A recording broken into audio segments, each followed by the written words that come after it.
नमस्कार, मैं हूं सफदर रिजवी। आप देख रहे हैं live express channel.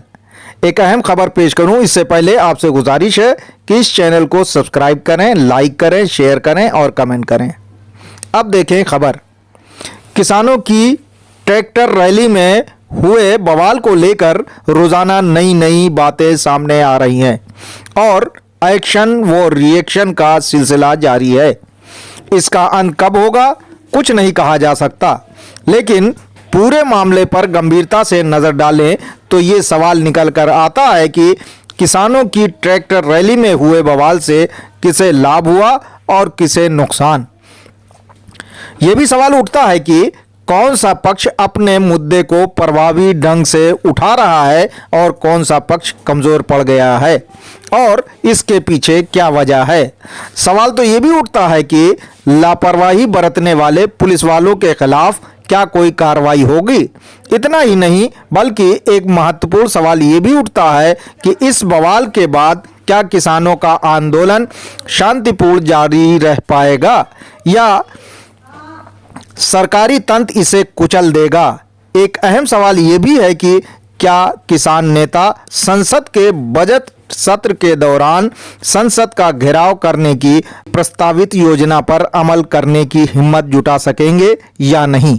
Tractor rally में हुए बवाल से सबसे ज्यादा नुकसान किसे पहुंचा, इस सवाल का दो टूक जवाब है किसानों को।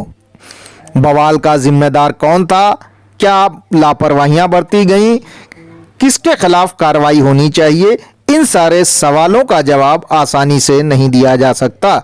इसके लिए तमाम घटनाओं पर पूरी नज़र रखना पड़ेगा, तभी कोई नतीजा निकाला जा सकता है और दोषी की तरफ इशारा किया जा सकता है। लेकिन किसे नुकसान हुआ इसका जवाब आसानी से दिया जा सकता है, क्योंकि नुकसान घटना के फौरन बाद से ही दिखाई दे रहा है। इस बवाल में किसानों की जान व माल को जबरदस्त नुकसान हुआ है। किसानों को पुलिस वालों ने जहां बुरी तरह दौड़ा दौड़ा कर पीटा, ढेरों लोग घायल हुए और एक युवक की मौत भी हो गई। उसकी मौत पुलिस की गोली से हुई या कैसे, ये जल्द सामने आ जाएगा। इसके अलावा किसानों के ट्रैक्टरों को भी काफ़ी नुकसान पहुंचा है। बहुत से किसानों ने आरोप लगाया है कि पुलिस वालों की वर्दी में लोग उनके सामान लूट ले गए। सुनिए क्या बता रहे हैं किसान। हमें तो तोड़ने से पहले लाठीचार्ज शुरू होगी। आंसू गैस का गोला इसमें आंसू गैस के गोले मारे गए, ये चौ साहब भी चला और लगातार मारते रहे। ये चला रहे थे, हम बैठे थे और जो इसमें सामान था हमारा, जब हम इसमें से कूद लिए तो जो हमारा सामान था, मोबाइल, लोई, जैकेट, सब लूट के ले गए। भाई ये देखिए लूट मचाई उन्होंने। वो पुलिस की वर्दी में थे, अब हम पता क्या कौन थे। और करीब 1.5 किलो मतलब पुल से उर्ली तरफ तक उन्होंने वारदात की है। ये देखिए हम अपने बुजुर्गों को बचाने मतलब पुलिस वालों ने ये तक नहीं देखा कोई बुजुर्ग है, कोई बालक है, कोई कैसा है। चलो मान ले बालक हर मार दिए होते फिर भी निप जाती। ये हाथ जो ये देख रहे हो ना, हड्डी फ्रैक्चर है, ये सिर्फ अपने बुजुर्गों को बचाने के चक्कर में हुआ है। इन्हें लाठी डंडों से बचा के काटने में के नाम है। पुलिस ने किसी को नहीं देखा, जानबूझ के हमारा रूट डाइवर्ट करा गया। डाइवर्ट करके हमें दिल्ली के अंदर घुसाया गया। अंदर घुस गए। मैं बता तो रहा हूँ, ये जगह जो है दिलशाद गार्डन से होते हुए सीलमपुर के पास थे हम। जिस जगह हम थे उस जगह पुलिस ने पहला बैरिकेड तो हमें आसानी से बाहर करने दिया, जानबूझ के करवाया गया पार हो। उसके बाद में दूसरे बैरिकेड के बीच में फंस के कोई गाइड कर रहा था आपको, कोई बताने वाला था कि ये रूट है, आप इस रूट से जाइए। पुलिस वाले आते, पुलिस वाले बताने वाले थे इधर को निकल जाओ, आते इधर को निकल जाओ। हम तो पीछे हम तो जाते रहे। जब वहाँ पे आंसू गैस के गोले लगे, लूटपाट भी शुरू हुई उसमें। उसके बाद बराबर में क्या कैसी लूटपाट हुई? लूटपाट के गाड़ियों में मोबाइल थे, लत्ते चार, वो सब ठाके ले गए। जहां तक नुकसान की बात है, सबसे ज्यादा नुकसान किसानों की एकता को पहुंचा है।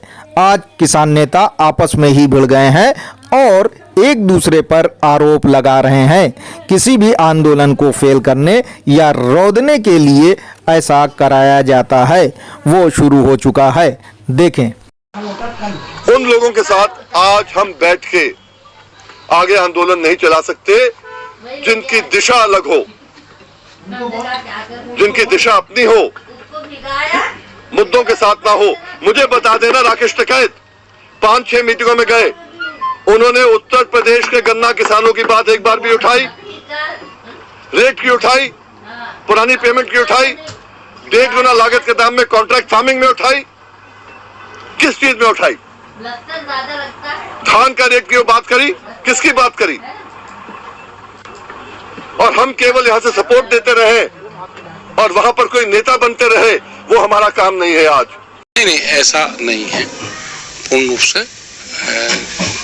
जो कल जो घटना हुई है उसमें पूर्ण रूप से प्रशासन ने रूट को कंफ्यूज करा है और ये उनकी एक बड़ी साजिश थी कि रूट को इस तरह से बनाओ कि किसान दिल्ली में घुस जाएं। बवाल की वजह से सबसे ज्यादा बुरा असर आंदोलन की भावी रणनीति पर पड़ा है।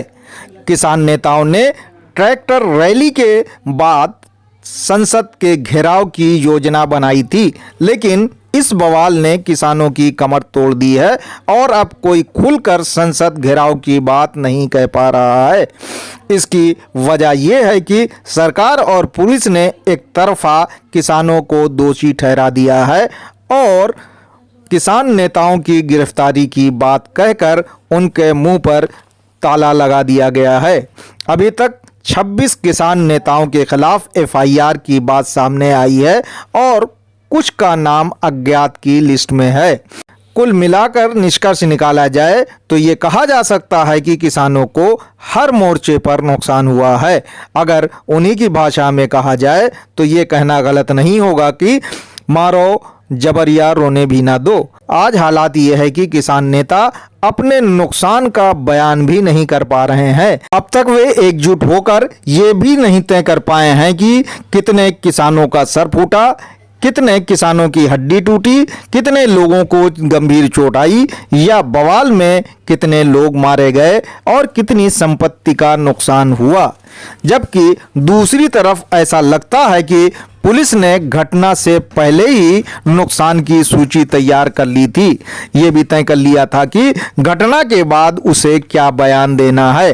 वो बता रही है कि कितने पुलिस वाले घायल हुए और क्या क्या नुकसान हुआ।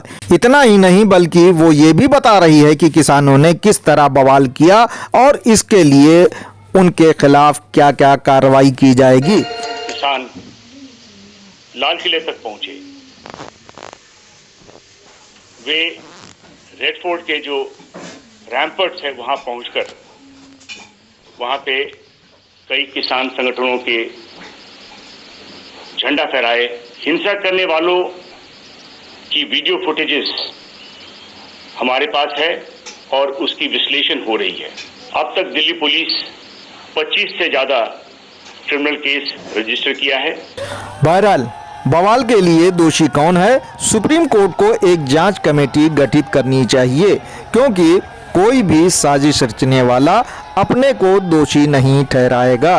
इस मामले में दूध का दूध और पानी का पानी होना चाहिए और दोषियों को सख्त सजा मिलनी चाहिए।